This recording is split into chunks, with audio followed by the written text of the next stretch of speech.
Hello students, today we discuss question answer and exercise of chapter 12 Guru and Chela. So let's start this video. जैसे कि आपने इस chapter में पढ़ा था, इस कविता में एक अंधेर नगरी की कहानी है जहाँ हर एक चीज़ एक जैसी कीमत पर ही बिकती है। ऐसी नगरी में एक गुरु और चेला अजीब मुसीबत में फंस जाते हैं और अंत में गुरु की अक्ल से एक युक्ति निकल आती है और वे दोनों बच जाते हैं और राजा फांसी पर चढ़ जाता है क्योंकि राजा मूर्ख था। राजा के अंदर जो है उचित न्याय करने की क्षमता नहीं थी, उसे नहीं पता था कि न्याय कैसे किया जाता है, इसलिए उस मूर्ख राजा का मरना प्रजा के लिए बहुत ही सुखद रहा। हम इसकी एक्सरसाइज देखेंगे। सबसे पहले कविता की पंक्तियाँ पूरी कीजिए, तो ये सभी बच्चे अपने आप करेंगे। Do your self this exercise. Now second exercise, तुक मिलाते शब्द लिखो। तो यहाँ पर कुछ वर्ड्स हैं, आपको उनसे तुक मिलाते शब्द यानी कि राइमिंग वर्ड लिखने, जैसे कि चेला, मेला। इसका क्या हो जाएगा? इसका हो जाएगा मेला।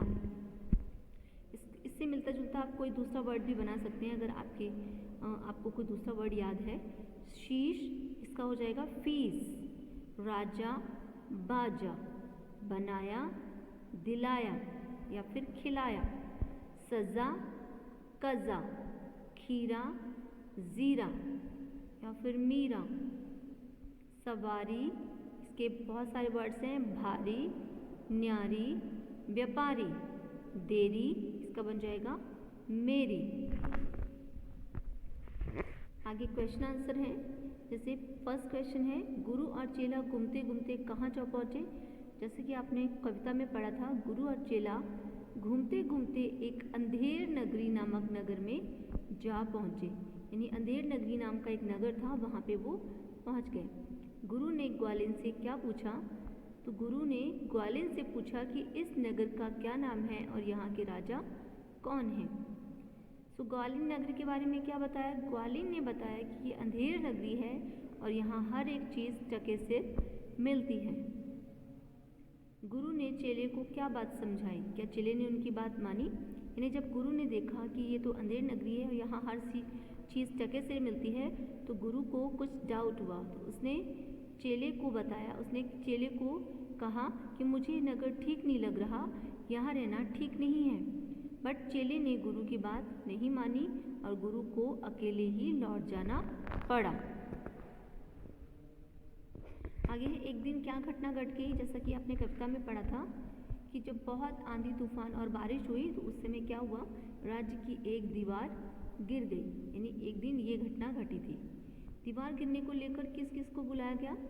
दीवार गिरने को लेकर पहले संतरी को, कारीगर को, भिस्ती को, मशक वाले को, मंत्री को बुलाया गया। यानी इन लोगों को बुलाया गया बारी बारी से। राजा ने क्या फैसला सुनाया? अब राजा ने जब लास्ट में मंत्री के ऊपर सभी लोगों ने इल्ज़ाम डाल दिया कि इसकी वजह से दीवार गिरी है, तो मंत्री बहुत दुबला पतला था, उसकी गर्दन भी बहुत पतली थी और उसको फांसी का फंदा उसके गले में नहीं आ रहा था।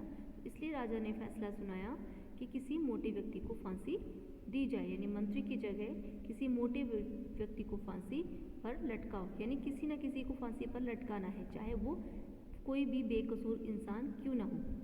तो ये था मूर्ख राजे का फैसला। तो अंत में मंत्री फांसी पर कौन चढ़ा? अंत में फांसी पर राजा चढ़ा, क्योंकि राजा के पास इतनी अक्ल ही नहीं थी।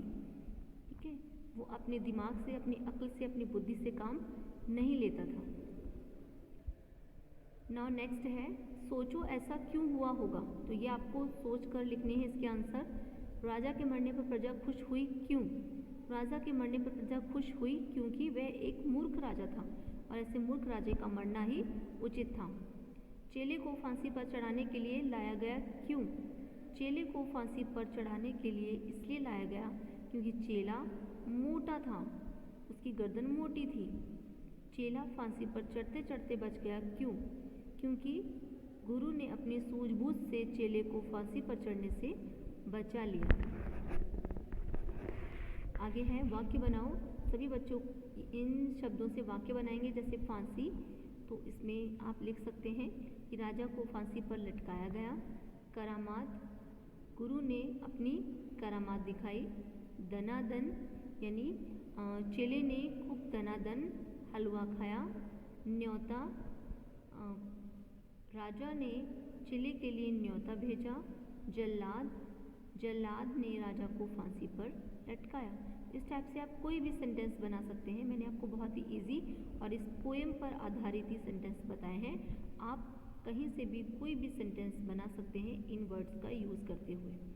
इस कविता से तुम्हें क्या शिक्षा मिलती है अपने शब्दों में लिखिए। यानी इस कविता से हमें ये शिक्षा मिलती है कि हमें विपत्ति के समय यानी कोई भी मुसीबत हो उसमें घबराना नहीं चाहिए, बल्कि बुद्धि से उस विपत्ति से छुटकारा पाने का उपाय सोचना चाहिए। तो ये शिक्षा मिलती है। जैसे कि राजा मूर्ख था, वो कोई भी काम अपनी बुद्धि से नहीं करता था, यानी उसे तो बस काम करने से मतलब था, यानी वो अपने दिमाग से कुछ भी सोचता नहीं था। तो हमें ऐसा नहीं करना चाहिए। हमें हर काम अपनी बुद्धि से, अपने दिमाग से और सोच समझ कर करना चाहिए।